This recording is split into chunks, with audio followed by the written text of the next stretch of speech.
Welcome to our latest Find Your Feet review, where I'll be talking about the Salomon S Genesis. My name is Chris, and over the next few minutes I'll take you through some observations about this shoe and who I think it's best suited for.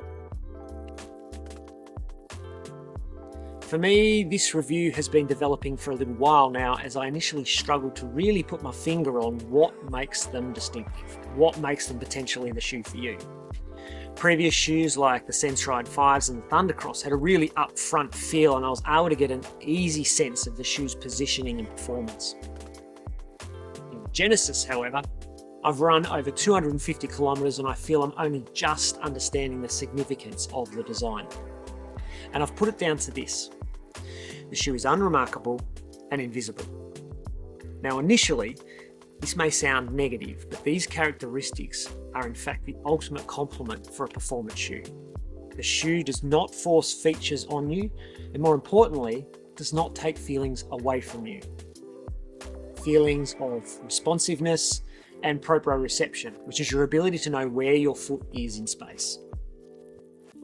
A shoe that is one with your foot means you are comfortable and you can get about doing what you do best. Now, to put this in some better context. Firstly, I've been a big fan of the S-Lab inbuilt sock ever since it was introduced into the soft ground models. The protection from debris and the skin-like fit make the shoe very comfortable. And with the Genesis designed for longer distances, the added cushioning around the upper rim dampens this feel around your ankle. The midsole provides great responsiveness in the mid to forefoot, so your foot can dictate the work. And the thicker rear foot, you are provided with greater protection, so you feel less fatigued through the ankle joint as the kilometers mount up. The difference in rear to forefoot equates to an 8mm drop, but again, this is not as noticeable as there is no significant rocker geometry.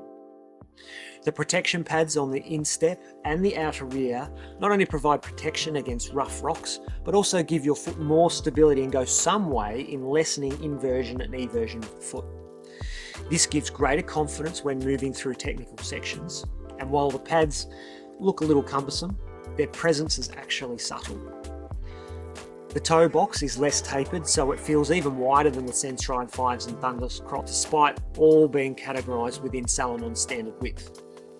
But the well-secured foot with the quick draw system and the inbuilt sock means there is minimal foot slide. The upper is quite flexible without too many layers and is extremely tough. There is good drainage and breathability, and there is good protection for the toes. The 4.5mm lugs provide fantastic grip on the various terrains that we find around Lutravita. The S-Lab Genesis is an unassuming no-frills performer that is quickly turned into my favourite shoe, and I know there are many around in Nipaluna that feel the same way. With the Kunyani Mountain Running Festival quickly approaching, I think the S-Lab Genesis would be the perfect platform to tackle either the VK or right through to the 68km Ultra.